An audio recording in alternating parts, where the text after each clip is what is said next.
Business Challenge, le magazine nigérien de l'économie et de l'entreprise.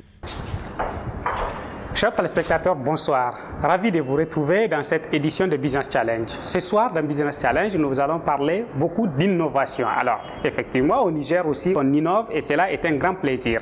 Nous vous proposons de découvrir l'innovation d'un jeune Nigérien qui a eu l'idée ingénieuse d'utiliser une moto pour labourer. Alors, une moto pour labourer, et cette moto fait en une journée, d'après ce qu'il nous a confié à Business Challenge, le travail de 8 personnes. Et ce jeune nous dit, son objectif justement, c'est de faire en sorte que d'ici l'année prochaine, que personne ne laboure avec la main au Niger. Quelle belle idée! En tout cas, nous avons vu son initiative et nous pensons qu'elle vaut le détour. Vous verrez cette initiative, cette idée ingénieuse dans ce numéro de Business Challenge. Toujours parlant d'innovation, nous avons eu en tout cas l'agréable plaisir de parler d'un de nos compatriotes qui vient d'avoir un prix pour son innovation dans le domaine de la téléirrigation. La téléirrigation, donc l'irrigation en utilisant les technologies, et également une initiative importante pour un pays comme le Niger qui se bat pour assurer sa sécurité alimentaire.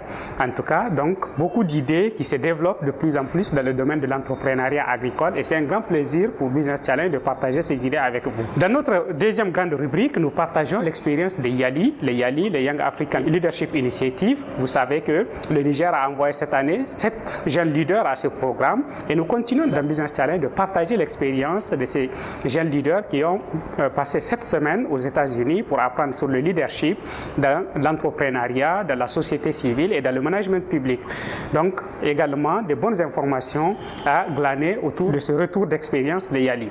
Autre bonne initiative que vous pouvez découvrir dans Business Challenge, c'est notamment tout ce qui se passe autour de l'investissement au Niger, et vous allez découvrir que le Niger est depuis quelques années un pays très intéressant en matière d'attraction d'investissements directs étrangers. En tout cas, dans l'espace IMOA, le Niger est le pays qui attire le plus d'investisseurs étrangers depuis quelques années.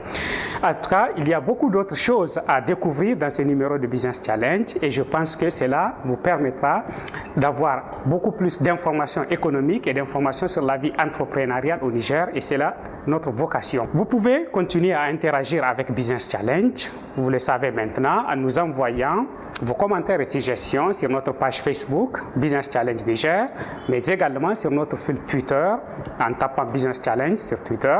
Vous pouvez également nous appeler ou nous écrire en contactant les numéros de notre entreprise et aussi notre adresse mail. Restez en compagnie de Business Challenge. Le numéro de Business Challenge vous est proposé par la Société sahélienne de financement SAFI SA, Groupe Tanio. SAFI SA, le partenaire de l'entreprise.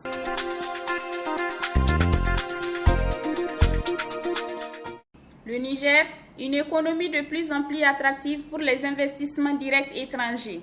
Selon un rapport de la Banque centrale ouest-africaine BCAO, de 2006 à 2011, le Niger est le pays de l'espace UEMOA le plus attractif pour les investissements directs étrangers.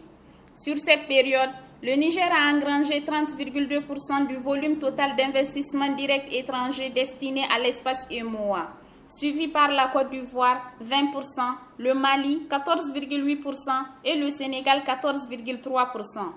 Ces 4 pays totalisent plus de 4/5 des investissements directs étrangers reçus par l'espace UEMOA entre 2006 et 2011. Les flux d'investissements directs étrangers reçus par le Niger sont passés de 6,5 milliards ou 0,5% du PIB en 2000 à 498,8 milliards de francs CFA ou 16,6% du PIB en 2011. Cette bonne performance en matière d'attraction d'investissements étrangers est fortement liée au développement du secteur minier et pétrolier, au dynamisme du secteur des télécommunications et à l'élargissement du réseau bancaire. Les principaux pays fournisseurs d'investissements directs étrangers pour le Niger sont la Chine dans l'exploitation minière et pétrolière et la France dans l'extraction de l'uranium et le secteur des télécommunications. L'attractivité du Niger en matière d'investissement direct étranger a également occasionné l'implantation de plusieurs entreprises étrangères dans presque tous les secteurs de l'économie nationale au Niger.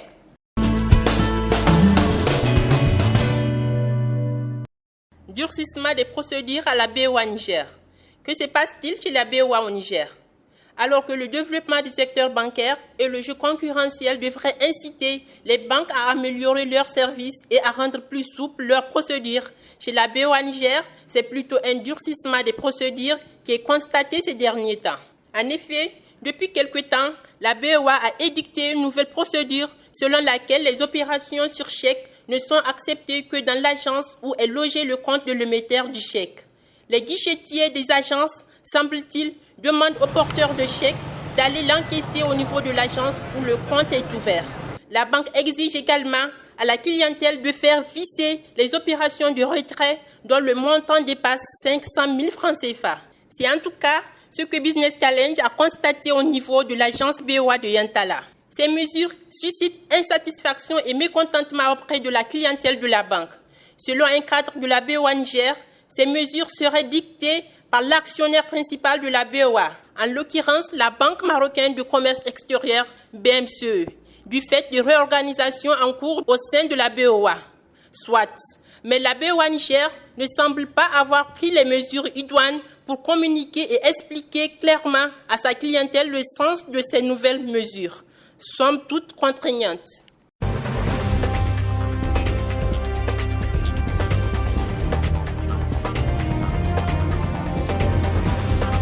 Abdou Maman, jeune entrepreneur nigérien, vient de remporter le 3e prix de la jeune entreprise africaine lors du New York Forum à Londres. Il a en effet obtenu ce prix grâce à l'innovation apportée par son entreprise TechInnov dans le domaine agricole.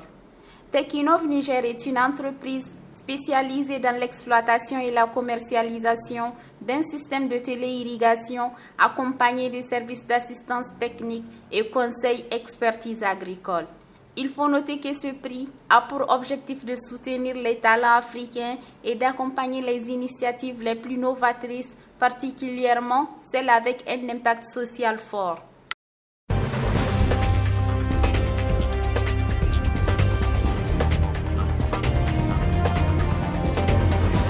Dans cette session, Business Challenge vous propose de découvrir l'idée novatrice mise au point par un jeune ingénieur nigérien. Son innovation permet de labourer avec une moto et de faire le travail de 8 personnes en une journée. L'innovation que je viens de mettre au point, en fait, c'est un dispositif qui permet de labourer avec une moto. Donc, c'est un système qui n'existe pas encore dans le monde. C'est une innovation parce que c'est un dispositif qui peut être adaptable sur tous les types de motos à châssis métallique. Donc, et le dispositif est placé à l'avant de la moto. Ce qui existe actuellement, le dispositif est placé à l'arrière et qu'il faut 2 personnes pour manœuvrer. Et que en fait, le dispositif qui existait était utilisé pour préparer le terrain avant de s'aimer. Alors que le dispositif que nous venons d'inventer en fait permet de labourer. Autrement dit, après avoir sémé le mil, le sorgho, le haricot, l'arachide, donc permet de les labourer, d'enlever les mauvaises herbes. Donc, parce que la moto, vu sa configuration, ça permet de rentrer dans les rangées. Donc on peut bien faire le premier et le deuxième cerclage avec la moto. De préférence, labourer après la pluie parce que le sol est tendre et que c'est beaucoup plus facile pour le moteur et pour soi-même. Puisque les 2 jours qui suivront la pluie, en principe, on peut pouvoir faire un maximum, soit finir le champ carrément ou bien en tout cas presque fini. Le principe de fonctionnement est très simple. Alors, le dispositif est constitué de 2 parties. Une première partie qu'on fixe à l'avant de la moto, ici avec les 2 vis déjà de la moto. Donc, il n'y a pas de modification sur la moto. On le met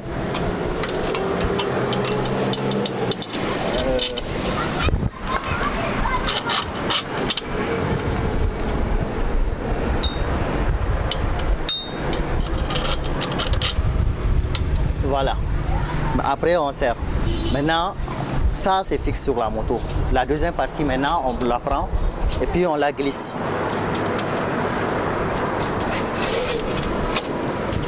Et c'est fini. Maintenant, après, on met juste une goupille pour empêcher que ça sorte. c'est fini. Maintenant, on laboure. À la fin, quand on finit de labourer, on enlève la goupille, on retire celui-là et la moto peut circuler comme ça. Quand on veut la remettre, on la remet. On remet. Et la moto est prête à labourer. Quand on arrive sur un obstacle, des pierres ou bien des racines d'arbres en bas, on appuie ici et ça se soulève. C'est tout simple. Voilà. Au Niger, je sais que c'est une innovation parce que la plupart des gens, disons la majorité, labourent encore avec la main. Donc, or, les motos sont disponibles. Les motos, maintenant, dans tous les villages aussi lointains que ça soit, les gens disposent des motos.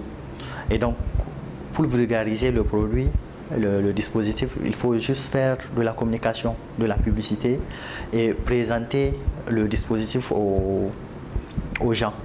Parce que quand les gens sauront réellement que c'est un dispositif qui fait le travail de 8 personnes en une journée, au minimum, on peut labourer 1 hectare en une journée. Donc je pense qu'on n'aura pas besoin d'expliquer beaucoup. Les gens comprendront eux-mêmes l'importance et les gens viendront acheter. Et en plus, ça ne coûte vraiment pas grand-chose. Au maximum, ça coûtera 40 000 francs. 40 000 francs. Et je pense que ça sera vraiment un soulagement pour l'agriculture au Niger et pour toute la sous-région aussi.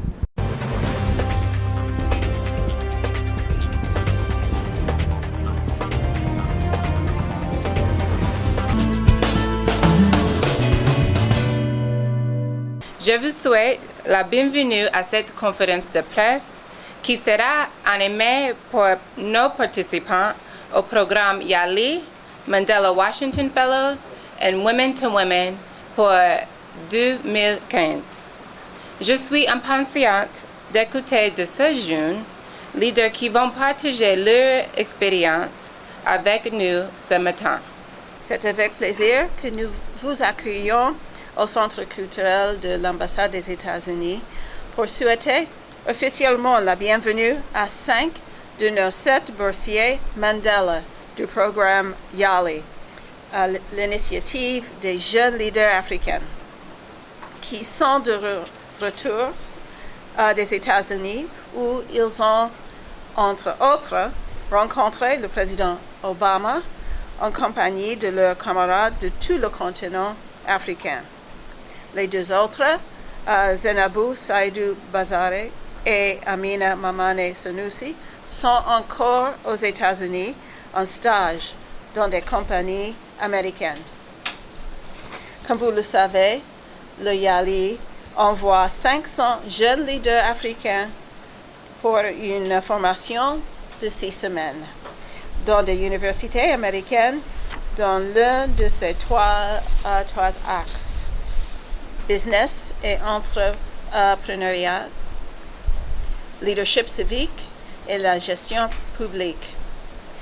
C'est également avec plaisir que nous souhaitons la bienvenue à nos 2 boursières du programme Women to Women 2015. Le Women to Women, qui signifie entre femmes en français, est un programme de leadership international.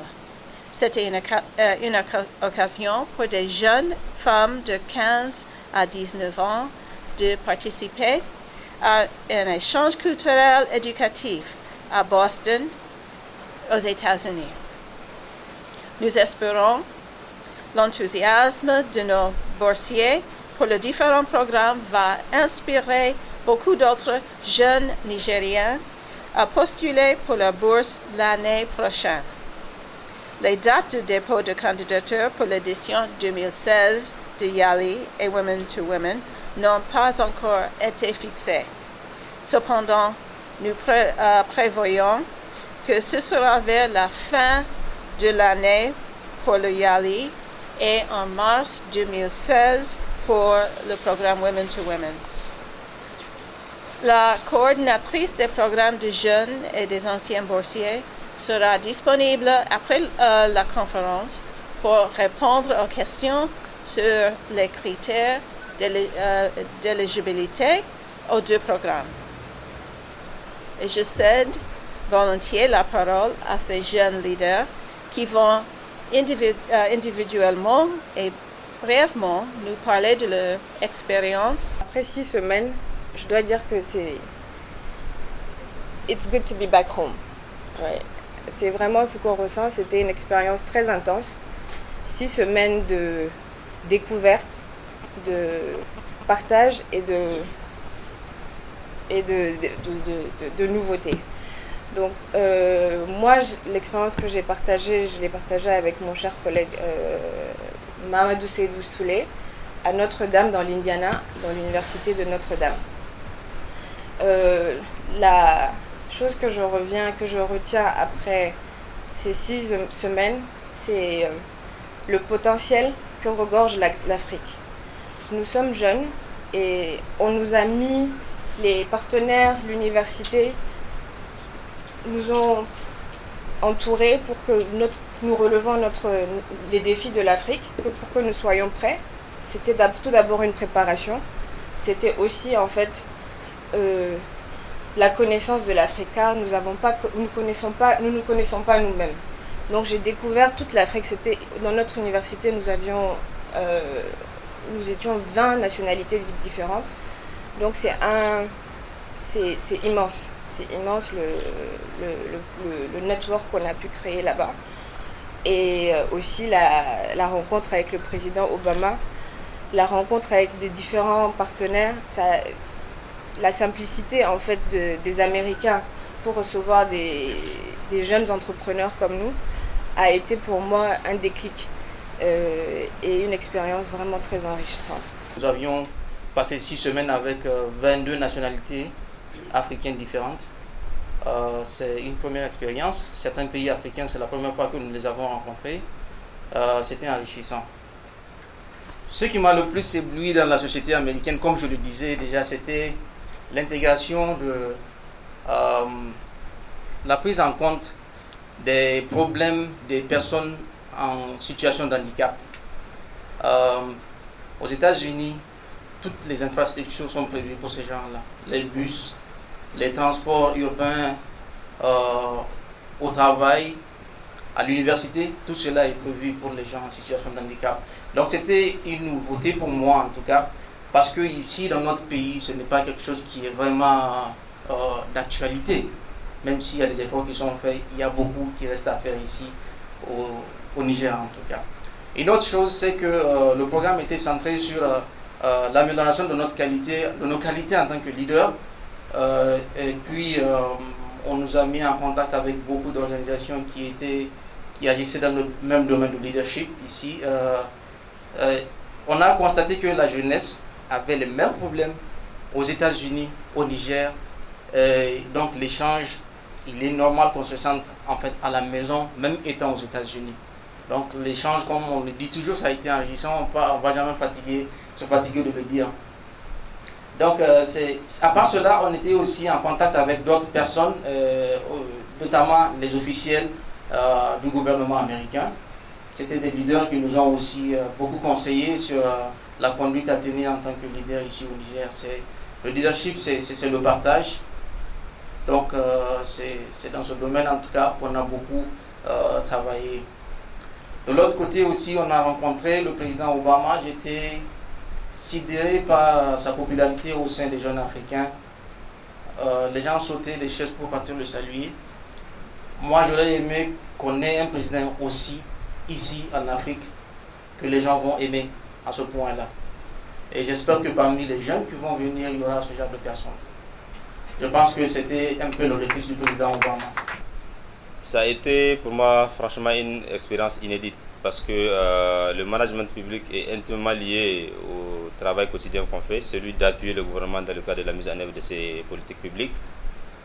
Au-delà des cours académiques, des visites terrain, comme il a dit, des rencontres avec des officiels comme le gouverneur de la Virginie, nous avons aussi visité des institutions américaines pour voir comment l'État marche, notamment le secteur judiciaire, le même jour qu'Obama faisait la visite au niveau fédéral, en Virginie, on était au niveau de la prison locale.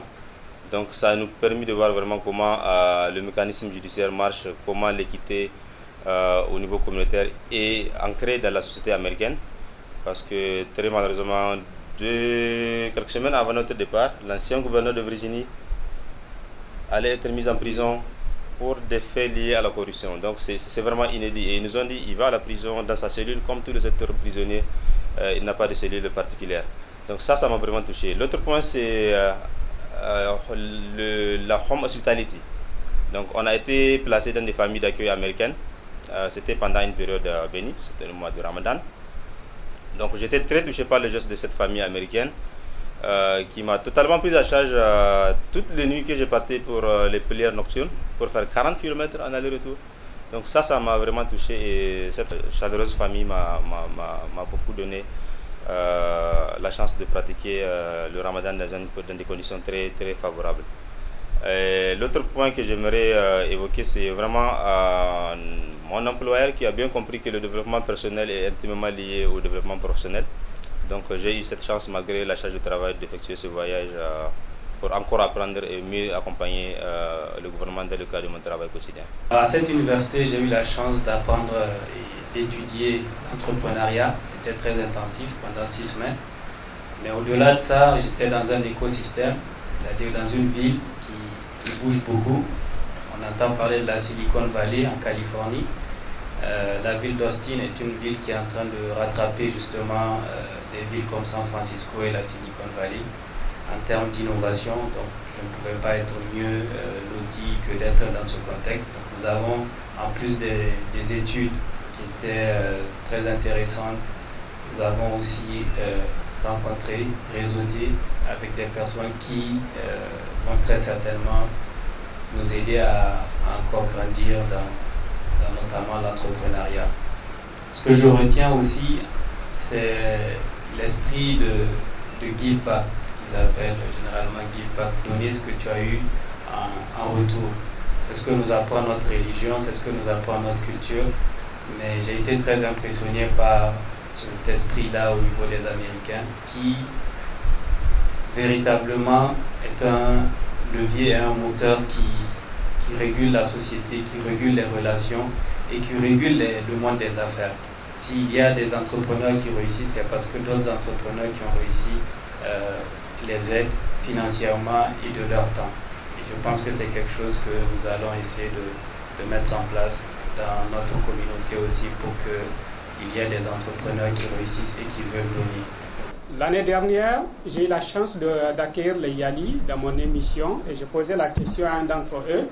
Je lui ai dit, c'est quoi, qu'est-ce que tu retiens de cette expérience? Il m'a dit, it is transformative. Et effectivement, c'est le même mot que j'ai. Ça change notre façon de voir les choses. Ça change notre façon d'approcher les choses. Et ça change notre façon de les faire. Cela ne veut pas dire que nous sommes partis seulement apprendre. Nous sommes partis aussi donner. Donner ce que nous avons, nous, en tant que Nigériens. Donner ce que nous avons, nous, en tant qu'Africains. On a eu des occasions immenses d'échange avec les Américains qui sont très curieux de savoir notre culture, de savoir le contexte dans lequel nous sommes, de savoir le mode économique dans lequel nous travaillons. Et nous avons beaucoup appris. Donc je vais vous dire que pour moi, cette expérience a été une expérience où on donne et on reçoit. Et je disais à mes amis, quelle pourrait être la différence entre moi, qui suis parti dans le cadre d'Yali, et quelqu'un qui part tout simplement faire 7 semaines aux États-Unis? La différence, elle est phénoménale. Elle est phénoménale tout simplement parce que les opportunités que moi j'ai eues de rencontrer le président Obama, de rencontrer des jeunes Américains, de rencontrer des dirigeants, des hommes politiques, des chefs d'entreprise, tous ceux qui travaillent, cette opportunité-là, elle ne vient pas tous les jours.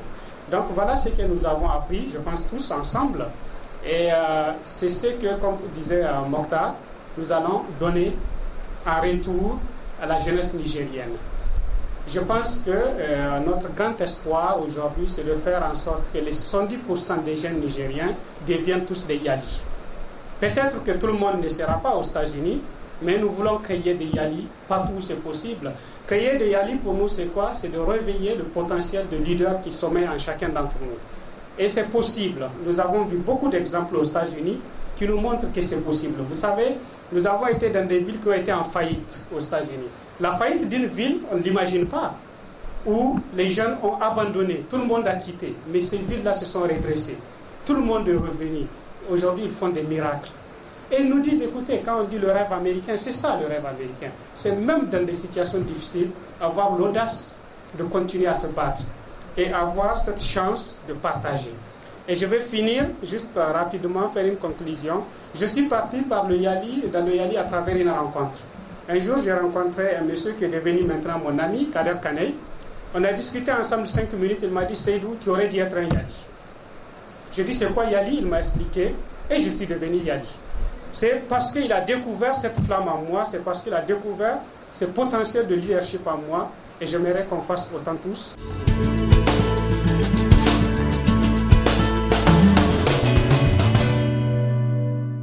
Pour le Yali, on a commencé en réalité depuis 2012.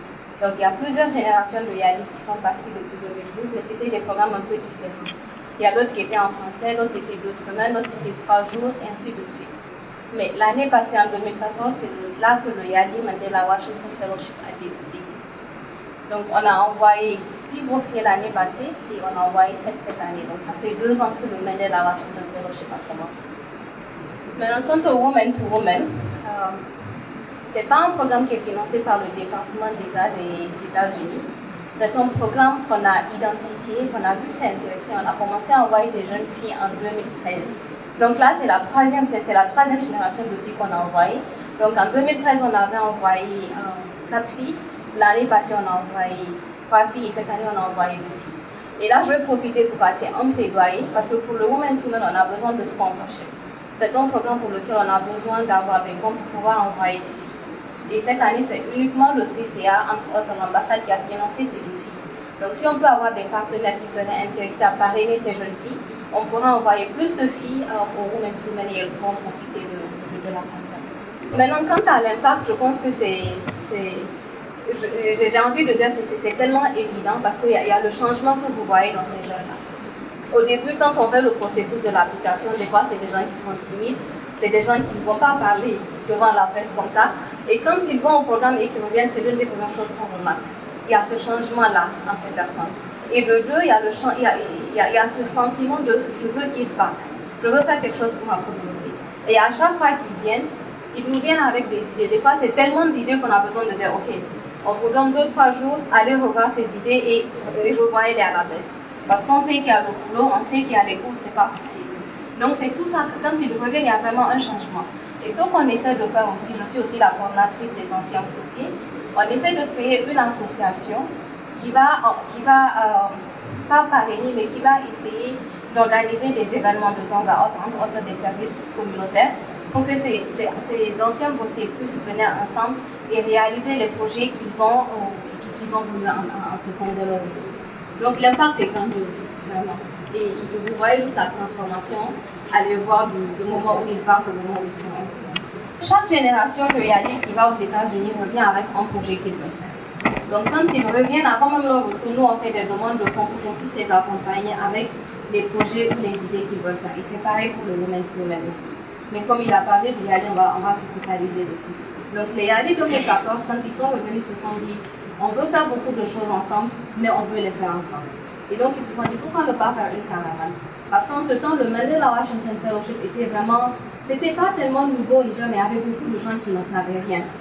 Donc ils voulaient d'abord aller dans toutes les régions du Niger, parler du Yali et de leur expérience, et en même temps essayer de trouver des mentees. Donc des gens qui vont accompagner, aider et possiblement les faire passer par le processus Yali. Et je peux vous dire qu'il y a au moins 4 des 7 Yali qui ont été encadrés par les Yali de l'année passée. Donc ça, c'est quelque chose que les Yali ont fait. Et la caravane, ils sont partis dans quelques régions, ils n'ont pas encore fait toutes les régions.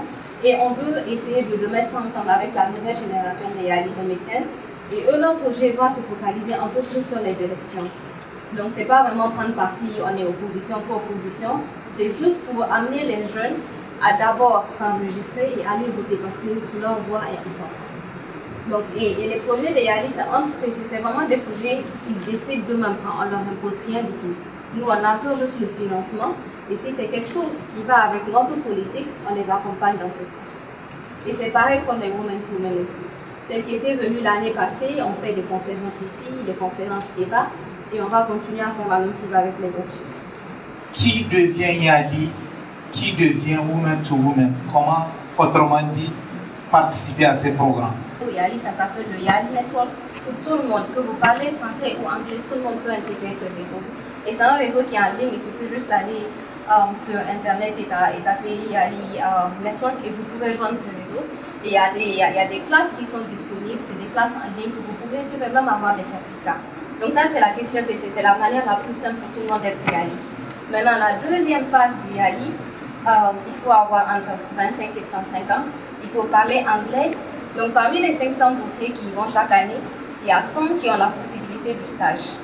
L'année passée, une de nos boursiers a été retenue pour le stage et cette année, on a 2 qui sont encore aux États-Unis pour le stage. Et c'est un truc optionnel, donc ce n'est pas tout le monde qui veut faire le stage, mais pour ceux qui sont intéressés, ils disent oui et le processus est le même que le processus d'application. Maintenant, pour le Women to Women, ça c'est un programme qui est un peu différent du Yali parce que ce n'est pas géré par le département d'État des États-Unis.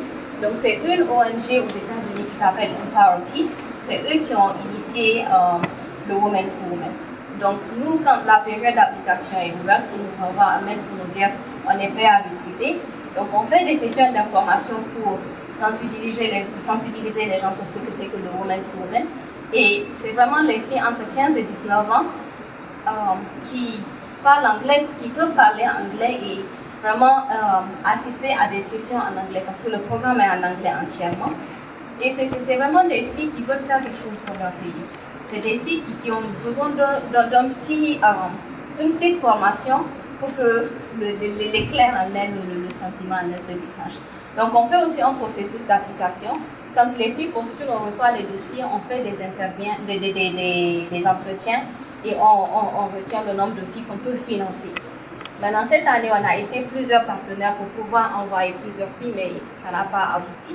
Et on espère que vous allez nous aider à faire passer le message pour avoir beaucoup plus de sponsors, pour pouvoir envoyer beaucoup plus de filles.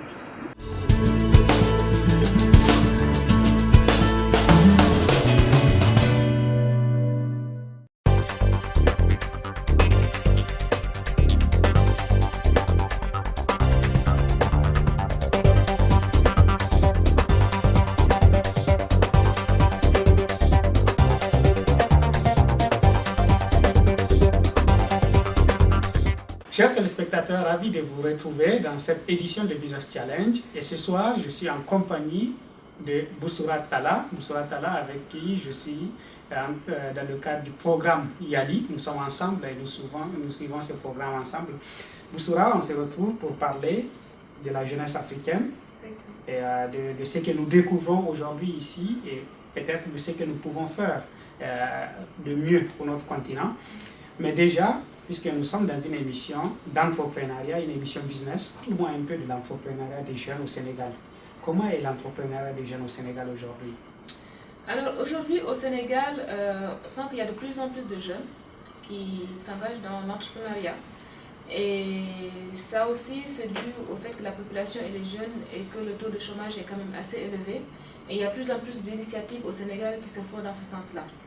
Et d'ailleurs, on voit de plus en plus d'incubateurs qui se créent, des espaces de coworking et tout ça en fait pour encadrer et pour recueillir les jeunes qui s'engagent dans l'entrepreneuriat. Ok, donc il y a une vraie émulation, les jeunes veulent entreprendre aujourd'hui. Les jeunes veulent entreprendre et surtout en particulier dans le domaine d'éthique. Okay. Ils sont beaucoup à s'engager dans le domaine d'éthique. Malheureusement, pour l'instant, pas beaucoup qui vont s'engager dans le domaine de l'environnement, le domaine dans lequel moi je suis actuellement. Effectivement, tu travailles dans la préservation de l'environnement, notamment à travers la lutte contre le gaspillage, c'est ça?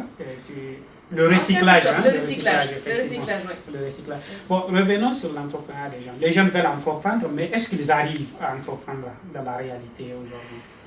Alors, pour en faire moi-même partie, je peux confirmer que c'est difficile. C'est difficile parce que la première raison, je pense que ce soit au Sénégal, en Afrique ou dans pas mal de pays au monde, le premier facteur qui fait défaut, c'est le financement. Okay. Il y en a beaucoup qui veulent entreprendre, mais quand ils démarrent, il n'y a pas forcément le financement qu'il faut. Mais au Sénégal spécifiquement, est-ce que c'est un problème crucial, le manque de financement? Moi, je peux dire que oui. Il y a des initiatives qui se font pour financer les projets, mais au jour d'aujourd'hui, pour moi, ce n'est pas un secteur qui bouge beaucoup. Notamment nous, en fait, dans le projet dans lequel nous travaillons, nous cherchons du financement encore et encore, mais c'est encore compliqué. Et même l'accès à ce financement-là, malgré les efforts qui sont faits par le gouvernement, par le secteur privé et tout ça, ça reste encore difficile. Mais quel est le rôle que joue le gouvernement sénégalais aujourd'hui pour encourager la jeunesse, pour créer un environnement propice à l'entrepreneuriat? Est-ce qu'il y a de bonnes initiatives chez vous aujourd'hui? Alors, il y a de bonnes initiatives que je dois quand même souligner, notamment la mise en place de fonds, de fonds de garantie plutôt, pour que les jeunes puissent avoir accès au financement. Au crédit. Au crédit, voilà. Toujours est-il que pour avoir accès au crédit là aussi, il faut quand même avoir un minimum de garantie derrière. Donc, ce n'est pas encore excessivement flexible, mais c'est mieux que ce qu'on avait avant. Ok. Alors, maintenant, parlons un peu. Ça fait quand même presque un mois que nous sommes ensemble, là, ici, aux États-Unis, à South Bend, à l'université à Notre-Dame. Franchement, depuis que tu es là, parle-moi de ton expérience. Qu'est-ce qui t'a marqué? Qu'est-ce que tu trouves de différent, d'inspirant? Personnellement, s'il y a quelque chose qui m'inspire depuis que je suis là, c'est vraiment l'engagement des Américains pour la communauté. Et ça, c'est un point que j'avais noté en particulier quand on avait visité la ville de Détroit. C'est que c'est une ville quand même qui a connu la banqueroute. Complètement en faillite. Complètement en faillite, qui est vraiment tombée au plus bas. Et aujourd'hui, quand on y va, en fait, on sent que la ville est en train de renaître. Et pas forcément parce que, bon, bien entendu, je pense qu'il y a dû y avoir des efforts du gouvernement, mais c'est surtout la communauté. Les gens qui viennent de cette ville, les gens qui ont réussi, qui reviennent pour aider la ville et pour aider la communauté. Ça devient pour eux un challenge, effectivement. Ça devient un challenge pour eux. Et très sincèrement, ce n'est pas qu'à Détroit, ici à South Bend et même par les autres, il y a le retour que j'ai, c'est que les Américains sont vraiment engagés pour leur communauté. Est-ce que, comment est-ce qu'on peut faire ces types d'actions, avoir ce type d'engagement dans des sociétés comme la nôtre? Parce que l'autre question quand même que nous devons débattre, c'est comment pouvons-nous positivement changer l'Afrique à travers ces exemples inspirants que nous voyons autour de nous ici? Mais déjà, je pense que nous qui avons vécu cette expérience-là, on peut déjà commencer par nous-mêmes. Par se transformer. Par se transformer, par changer notre façon de faire. Je veux dire, aujourd'hui, pour moi, on est 500 jeunes Africains à venir aux États-Unis. Il y en avait eu déjà 500 l'année dernière.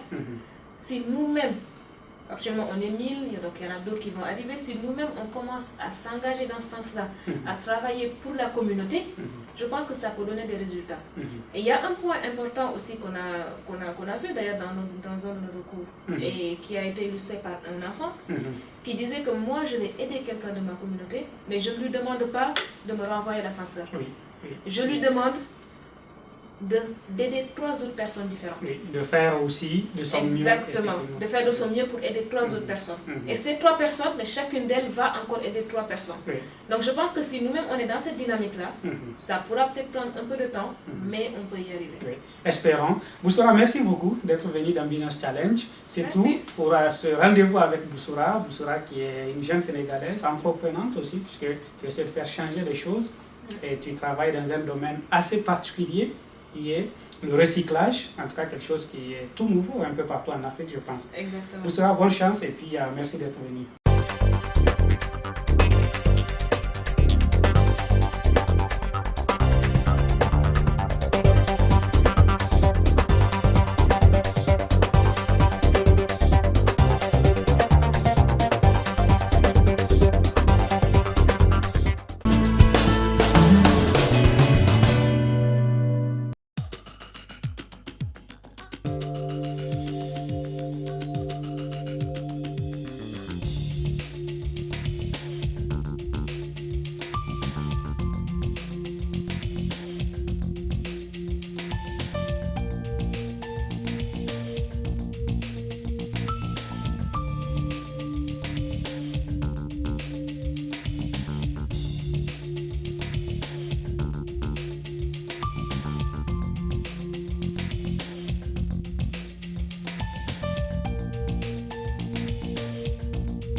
Au Niger, le bois constitue la principale source d'énergie pour les ménages. Le bois énergie est consommé à 97% par les ménages nigériens, dont 95% pour le bois de feu et 2% pour le charbon de bois. Avec une population de 17 millions d'habitants en 2014 et qui croît de manière impressionnante, la demande en énergie domestique et industrielle au Niger augmente également de manière exponentielle. La forte consommation du bois énergie a un impact considérable sur l'écosystème déjà fragile du Niger. La pression exercée sur l'environnement accélère la déforestation et la désertification, contribuant ainsi aux sécheresses cycliques que connaît le Niger en tant que pays sahélien où l'incertitude climatique est constante. Il devient dès lors urgent de développer des stratégies pour atténuer les effets du changement climatique et de la croissance démographique. Dans cette optique, les travaux de recherche menés par la SNV Niger sur les foyers améliorés ont conduit à l'idée innovatrice de promouvoir un marché de fours à balles de riz au Niger. Le Niger est un pays producteur de riz et nous sommes rendus compte qu'aux alentours de ces usines de transformation, le riz est transformé avec des balles ou bien la cosse qui est entassée autour et qui n'est pas valorisé. Donc je me suis intéressé à cela et nous avons mené des études, des recherches pour trouver des foyers adaptés à ce type de combustible. Et c'est ainsi que nous avons trouvé un foyer qu'on appelle four à balles de riz qui permet d'utiliser ce résidu agricole qui est sans valeur marchande pour des besoins de cuisson. Et nous avons au sein de la SNV un avis d'appel d'offres interne a été ouvert, donc nous avons conçu ce projet et nous avons soumis. Notre projet a été accepté et financé pour 2 ans. Pour assurer une mise en œuvre efficace de cet important projet, la SNV Niger a opté pour une approche inclusive qui mobilise différents types d'acteurs et de savoir-faire. Ces acteurs sont mobilisés soit en tant que partenaires du projet ou en tant que prestateurs de services au profit des bénéficiaires du projet. Notre partenariat avec la SNV, c'est à travers l'appui à ces unions des groupements des femmes éleveuses de riz. Donc ces femmes, elles font la transformation du riz et elles utilisent le bois comme source d'énergie. Et de plus en plus, ce bois se raréfie et même si ça existe, ça coûte cher. À travers notre partenariat avec la SNV qui fait la promotion des fours à usage de balles de riz, donc nous appuyons ces groupements des femmes éleveuses à utiliser ces fours à usage de balles de riz. Et un autre partenariat aussi est créé entre SNV, Riz du Niger et la FICOPRI. Pourquoi Riz du Niger? Parce que Riz du Niger fait la transformation du riz et ces machines qui transforment le riz produisent les balles qui sont jetées. Aujourd'hui, avec notre partenariat avec la SNV, on essaie de sécuriser ces balles de riz pour que les femmes qui font la transformation arrivent à l'utiliser. Notre rôle consiste à organiser et superviser toutes les activités prévues dans le cadre de ce projet avec la SNV pour les bénéficiaires du projet qui sont les forgerons et les femmes éleveuses. Donc nous élaborons également les rapports d'activité et nous faisons de notre mieux pour que les communautés, en tout cas les clients potentiels ou bien les partenaires de ce projet puissent prendre part activement au processus du projet. L'ONG a eu en charge d'organiser, d'appuyer dans l'organisation, la mise en place d'un groupement qu'ils appellent AMPEC Dogoné, groupement ou association des promoteurs de foyers à cuisson propre en fait. Alors, par rapport aux foyers améliorés, en dehors de cette activité qui concerne la structuration, nous avons aussi accompagné la SNV dans l'identification des acteurs clés. Et les acteurs clés ici, c'est les forgerons. En dehors de ça, nous avons appuyé dans la formation de ces derniers. La Société Riz du Niger est également un partenaire clé du projet. Pour la Société Riz du Niger, l'arrivée du projet de promotion de fours à balles de riz est un grand ouf de soulagement. La balle de riz représente 21% du riz paddy. Mais c'est un déchet qui, pendant longtemps ne servait à rien et dont la gestion constitue un casse-tête pour la société riz du Niger.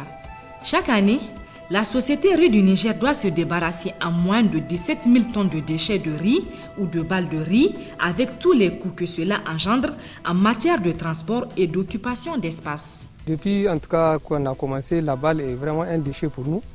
Et on a toujours déversé ça parce qu'on ne peut pas l'utiliser. Mais le 17 juillet passé, nous avons en tout cas signé une convention tripartite réunie SNV Niger et FICOPRI, en tout cas dans le cadre de la valorisation de ces déchets, pour les utiliser avec des fours améliorés pour les ménages et pour les femmes étuveuses. Les fours à balles de riz étaient d'abord fabriqués et expérimentés au Burkina Faso. Mais la SNV Niger a œuvré pour qu'une expertise locale de four à balles de riz soit également développée au Niger. La SNV nous a contactés pour nous demander de mener une étude sur un four qui est diffusé d'abord au Burkina Faso, mais maintenant c'est dans toute la sous-région. Et ils nous ont demandé d'essayer de caractériser ces fours.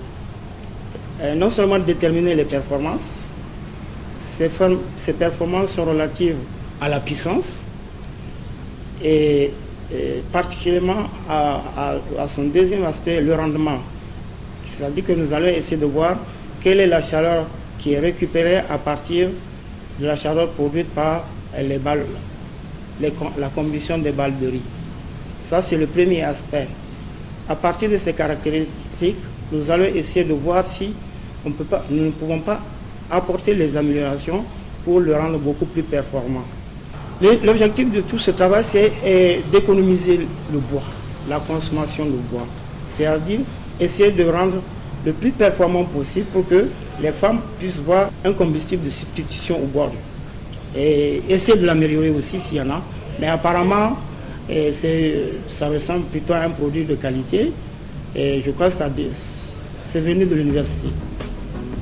Ainsi, dans toute la zone d'intervention du projet, notamment le long du fleuve Niger, à Kolo, Niamey, Saï et Tillabéri, des forgerons sont formés à la technique de fabrication de fours à balles de riz. Ces forgerons sont également organisés en associations professionnelles afin qu'ils tirent le meilleur profit de leur activité.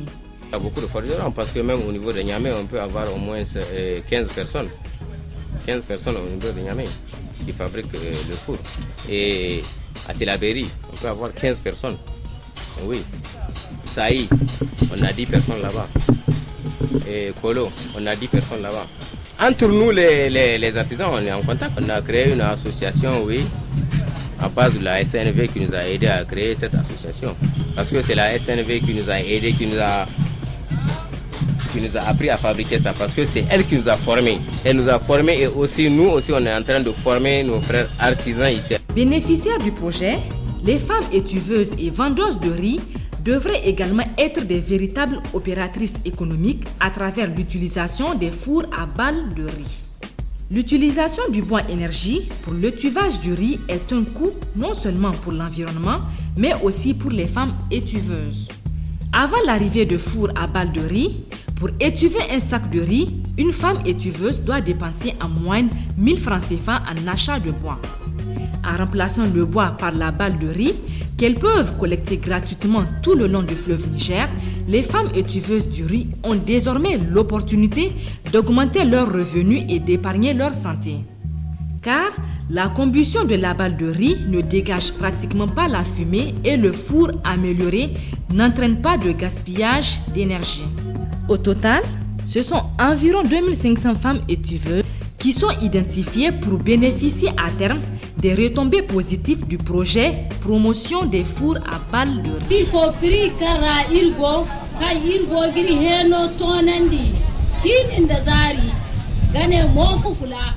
Nous avons expliqué que l'étuvage de riz en utilisant le feu de bois nous épuise et nous fait dépenser beaucoup d'argent. C'est à partir de là que la SNV et la FICOPRI ont initié la mise à notre disposition des fours à balles de riz.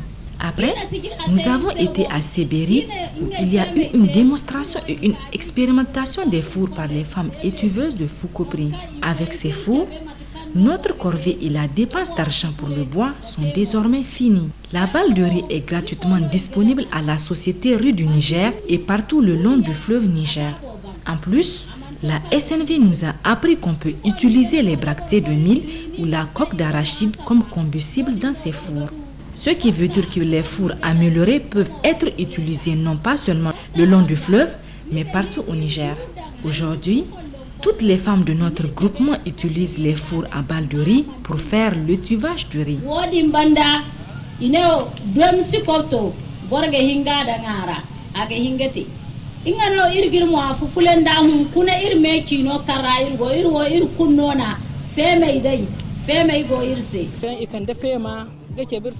La SNV a organisé des séances de formation au cours desquelles nous avons expérimenté l'utilisation des fours à balles de riz. Pendant 2 jours, nous avons appris comment faire le tuvage de riz en utilisant ces fours et en remplaçant le bois par la balle de riz. Nous avons aussi, à travers la formation, appris de nouvelles techniques de tuvage qui sont plus efficaces que celles que nous utilisons avant. En plus des femmes étuveuses, d'autres femmes ont également expérimenté l'utilisation du four à balles de riz pour la cuisson des repas familiaux.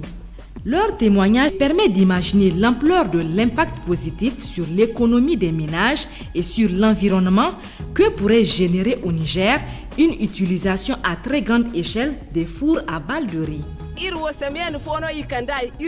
Je vous assure, j'ai tout de suite compris que l'utilisation des fours à balles de riz est très bénéfique. Le four à balles de riz est économique et réduit la corvée de la femme. La première fois que j'ai utilisé ce four, ce qui m'a réellement impressionné aussi, c'est la rapidité de la cuisson. La SNV m'a d'abord donné un four que j'ai expérimenté pendant 1 semaine. La cuisson avec ce four est vraiment rapide. En plus, comme la balle de riz ne dégage pas de fumée, la préparation des plats n'est plus très pénible. Justement, pour davantage vulgariser les fours à balles de riz et susciter leur utilisation à grande échelle par la population dans la zone du fleuve Niger, où la balle de riz est très accessible, des foires promotionnelles sont organisées du 25 au 30 septembre 2014 par la SNV et ses partenaires. Ces foires qui se sont déroulées à Niamey, Saï, Tillabéri et Kolo ont permis à plusieurs centaines de femmes de découvrir cette innovation simple et à la portée de tous, ce que le four à balles de riz et d'en saisir tous les bienfaits. Lors de ces foires, les autorités locales conviées étaient également impressionnées par la simplicité des fours à balles de riz et par les retombées positives que leur utilisation peut engendrer d'une part pour les familles sur le plan économique et sanitaire, et d'autre part pour la collectivité en limitant la consommation abusive du bois énergie. Cette foire est une opportunité pour nos populations, mais aussi une stratégie pour contribuer à la préservation de notre environnement.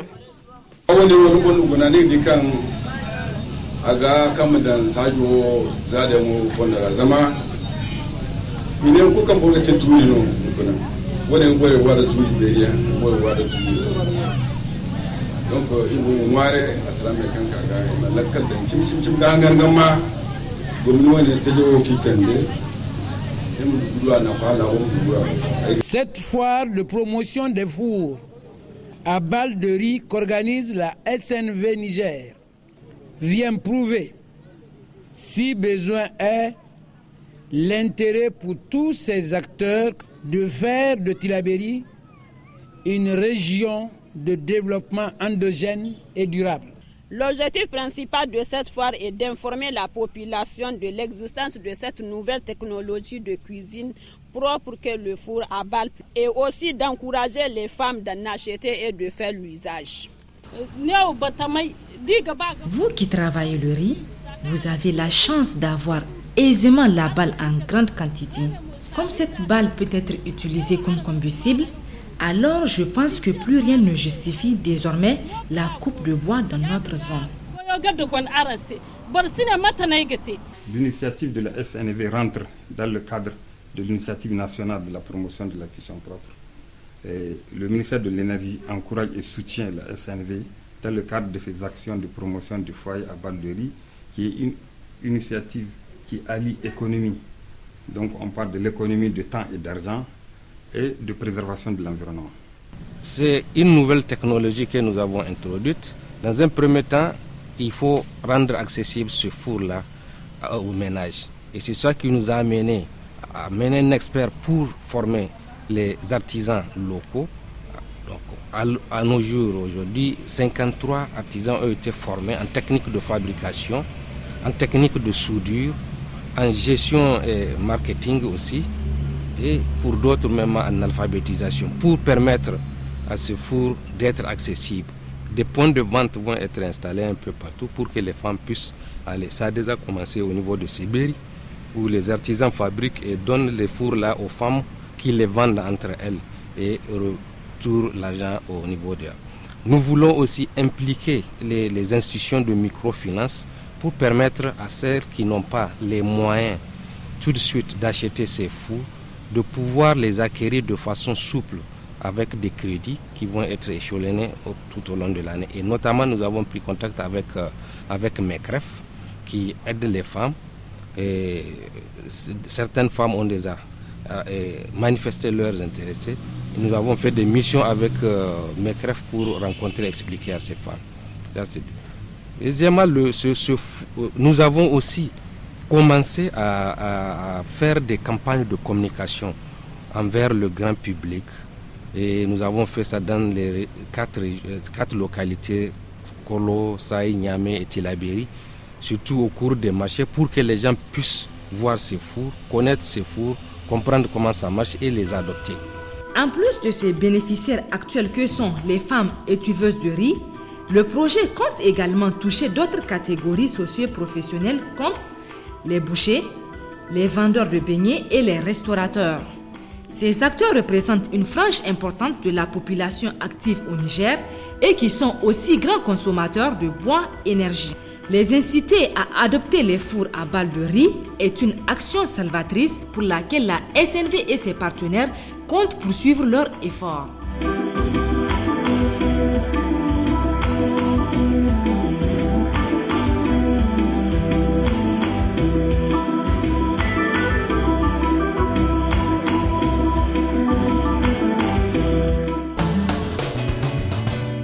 Depuis 2005, Safi SA, groupe Tanyo, est au cœur du développement du secteur privé nigérien. Safi SA accompagne les investisseurs porteurs de projets et garantit leurs prêts d'investissement au niveau des banques. À ce jour, 400 dossiers d'entreprises accompagnés par Safi SA ont été financés par les banques pour un montant total de 37 milliards de francs CFA avec 16 milliards de garanties accordées. Safi SA est aujourd'hui un des plus importants leviers du financement des entreprises au Niger. Pour plus d'informations, retrouvez Safi SA à Niamey sur le boulevard Malibéro, téléphone 20 115 45 58 20 115 45 59. Safi SA, le partenaire de l'entreprise. Vous pouvez continuer à interagir avec Business Challenge, vous le savez maintenant, en nous envoyant vos commentaires et suggestions sur notre page Facebook Business Challenge Niger, mais également sur notre fil Twitter en tapant Business Challenge sur Twitter.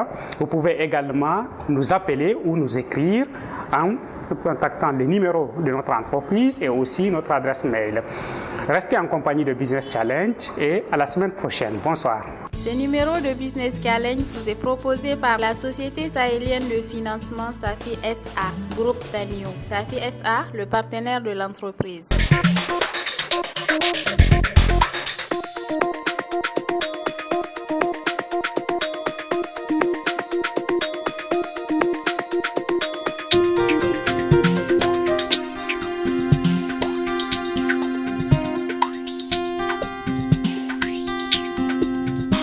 Business Challenge, le magazine nigérien de l'économie et de l'entreprise.